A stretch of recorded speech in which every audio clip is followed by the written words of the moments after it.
पहला सवाल यह है कि क्या भगवान के मंदिर में निमंत्रण से जाया जाता है? इंतजार की जाती है, साहब निमंत्रण दीजिए हम आएंगे। यह ऐसा सवाल है, और वो मंदिर हो, मस्जिद हो, गुरुद्वारा हो, गिरजाघर हो, क्या हम निमंत्रण की इंतजार करेंगे और निमंत्रण नहीं आए तो नहीं जाएंगे? और किस तारीख को किस श्रेणी का व्यक्ति मंदिर में जाएगा, यह कौन तय करेगा? राजनीतिक दल तय करेगा। ये कभी सुना है आपने कि एक राजनीतिक दल तय करेगा कि मैं अपने भगवान से मिलने कब जाऊं, और मैं जाऊं या ना जाऊं, सुप्रिया जी जाएं या ना जाएं? मंदिर में न किसी को बुलाया जाता है, कम से कम इंसान द्वारा तो नहीं बुलाया जाता, और न किसी को रोका जाता है। न इंसान किसी को मंदिर में बुला सकता है, न इंसान किसी को मंदिर जाने से रोक सकता है। लेकिन एक उल्टी गंगा बहाई जा रही है। मुझे यह बताइए, किसी मंदिर का प्राण प्रतिष्ठापन जब किया जाता है तो उसकी एक तौर तरीका होता है, विधि विधान होता है, धर्मशास्त्र होते हैं। क्या यह कार्यक्रम धार्मिक है? अगर यह कार्यक्रम धार्मिक है तो क्या विधि विधान से हो रहा है, धर्मशास्त्र से कुछ किया जा रहा है? अगर यह कार्यक्रम धार्मिक है तो शंकराचार्य, चारों पीठों के हमारे शंकराचार्य, क्या उनकी सलाह से, उनकी देखरेख से इस कार्यक्रम का स्वरूप तय किया जा रहा है?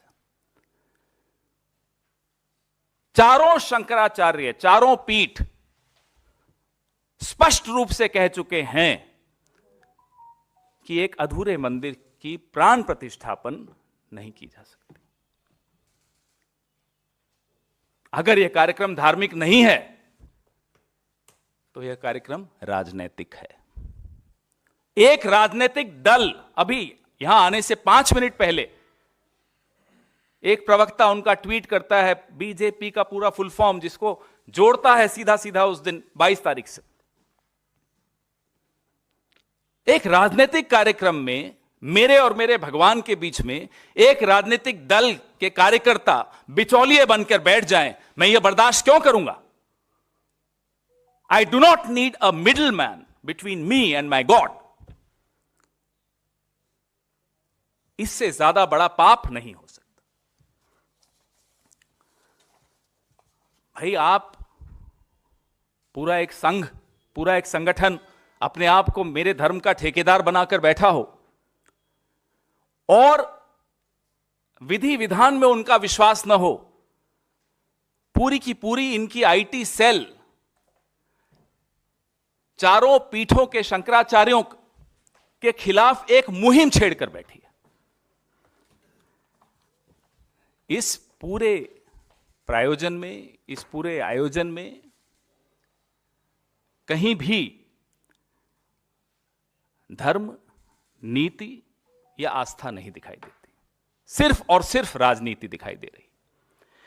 यह मैं आपको बता दूं कि मंदिर में प्राण प्रतिष्ठा के लिए 22 जनवरी की तारीख का चुनाव, मैं ये जानना भी चाहते हैं, हम लोग सब जानना चाहते हैं, भारतीय जनता पार्टी ने कौन से पंचांग को देखकर किया? यह तारीख का चुनाव नहीं हुआ है, चुनाव देखकर तारीख चुनी गई। यह अंतर है, यह स्पष्ट है। एक आदमी के राजनीतिक तमाशे के लिए हम अपने भगवान और अपनी आस्था के साथ खिलवाड़ होते हुए कैसे देख सकते हैं?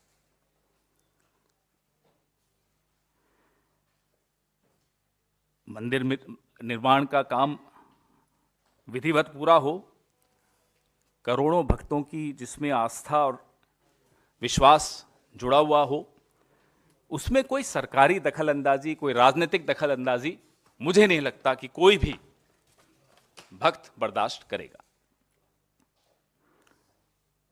हम जानना चाहते हैं कि मंदिर में कौन आए, कौन ना आए, ये बताने वाले आप कौन हैं? प्रभु राम जब अयोध्या लौटे तो आम प्रजा उनके स्वागत के लिए उमड़ पड़ी थी। प्राण प्रतिष्ठा में वीवीआईपी की एंट्री लगाने वाले आप कौन हैं कि ये आएगा वो नहीं आएगा? जब हमारे जो सर्वोच्च धर्मगुरु हैं हिंदू धर्म के, वो विधिवत रामनवमी को प्राण प्रतिष्ठा करना चाहते थे, तो फिर ये पूरा कैमरों की फौज लेकर आधी अधूरी प्राण प्रतिष्ठा करने वाले आप कौन हैं? ये हम बार बार पूछ रहे हैं। हैरानी की बात है, बचपन से सुनते आए कि भाई राम की वजह से हम इस दुनिया में आए, उनकी उंगली पकड़कर चलते हैं हम, लेकिन हमने विज्ञापन देखे कि कोई और है जो भगवान राम की उंगली पकड़ के चला रहा है। अरे आप कौन है साहब? इतना बड़ा कद हो गया आपका कि आप भगवान से ऊपर हैं, आप शंकराचार्य से ऊपर हैं, आप हिंदू धर्म से ऊपर हैं। आपने पूरे के पूरे अपने कैबिनेट में आप अकेले दिखेंगे, चुनाव आयोग पे आप नियंत्रण करेंगे, मीडिया पे आप नियंत्रण करेंगे, सीएजी आप नियंत्रण करेंगे, अब धर्म क्षेत्र में भी आप ही नियंत्रण करेंगे। वहां भी खत्म, वहां भी एक ही चेहरा दिखेगा। क्यों? आप कौन हैं? यही हमारा सवाल है, आप हैं कौन? अपने आप को जो भगवान से ऊपर बना ले। और हमारे कुछ साथी मीडिया के बड़े चिंतित हैं, पिछले 48 घंटे से बहुत चिंतित हैं और हमलावर हैं हम पर कि साहब ऐसा निर्णय ले लिया कांग्रेस ने, 2024 में नुकसान करा दिया। तो मानते हो ना कि ये नफा नुकसान चुनाव का देखा जा रहा है? मानते हो ना? कांग्रेस को क्या करना है क्या नहीं करना, कांग्रेस वो कर रही है। आप लोग अपना काम नहीं कर रहे। आप लोग जो हमारे धर्मगुरु हैं उनको अपना काम नहीं करने दे रहे। तो आप अपनी चिंता कीजिए, हमारी चिंता मत कीजिए।